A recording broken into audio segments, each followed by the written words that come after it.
Meet 6 young people doing great things to tackle poverty, inequality, exclusion, and crisis in Jamaica. They're part of teams leading game-changing solutions and valued partners in UNDP's Ready Set Great Youth Development Showcase 2020 and 2021. These are their stories. I'm Jénine Shepherd, and I'm the founder, board co-chair, and president of Youth for Excellence.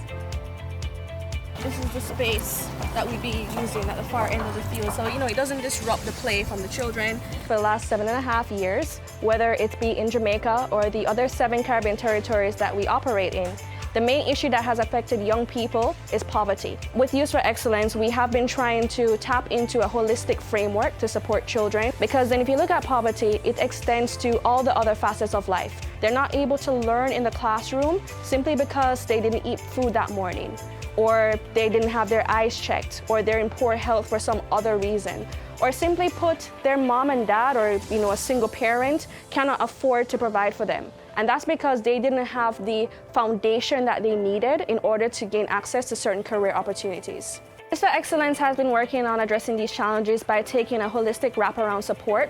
We operate by supporting young children, but also their families. As it relates to young children, we provide them with access to healthcare, nutrition, educational content and resources. But then as it relates to their families, we're working to provide them with opportunities for career and personal development. So that may entail skills training and job placement. As of right now, we are working on a project with the Rosetown Foundation, the Rural Agricultural Development Authority, and the Food and Agriculture Organization of the United Nations. Our main mandate is education, but for right now, we are focused on agriculture. Why agriculture? Well, simply put, the food import bill pre-pandemic for Jamaica sat at $900 million US, and the Jamaican population is 2.9 million people. When you look at our sister island of Barbados, $700 million for roughly 200,000 people.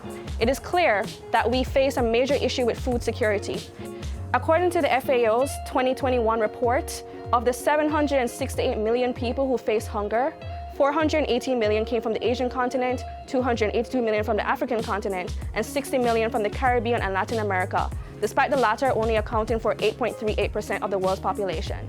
So then for us, education is not just the regular sciences and math and, doctor, lawyer, engineer, but we need to be looking at how we can revitalize other industries like agriculture, which is why we are working with these amazing organizations to put together the Farm the Future project for 2023.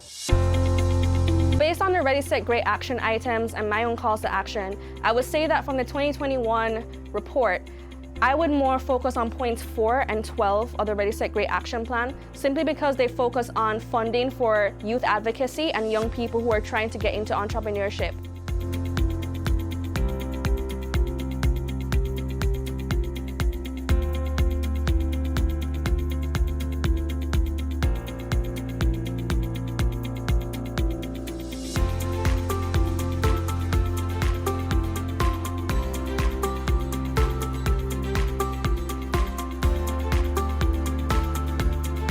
As it stands, there is limited support for young people who are trying to start up social enterprises. The funding is simply non-existent.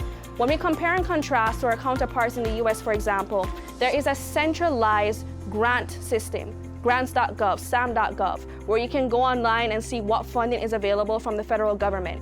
I would like to see a similar structure available on the Jamaican landscape and throughout the Caribbean landscape, so that people who have great ideas for social entrepreneurship can see how their ideas can be supported in the best way possible. Lastly, there needs to be a change in the infrastructure that exists to support nonprofits. In Jamaica, you have to go through the company's office, charity's office, tax office, just to operate legally and carry out your work as an NGO and incentivize businesses via the tax incentives. As it stands, a lot of young people find it hard to come up with the money for registration and maintenance of company status. Not to mention the fees are killer and crippling for people who are genuinely doing the volunteer work. That means that we really need to assess as a country how these bureaucratic processes are serving to hinder us versus uplift the people that these NGOs are trying to help.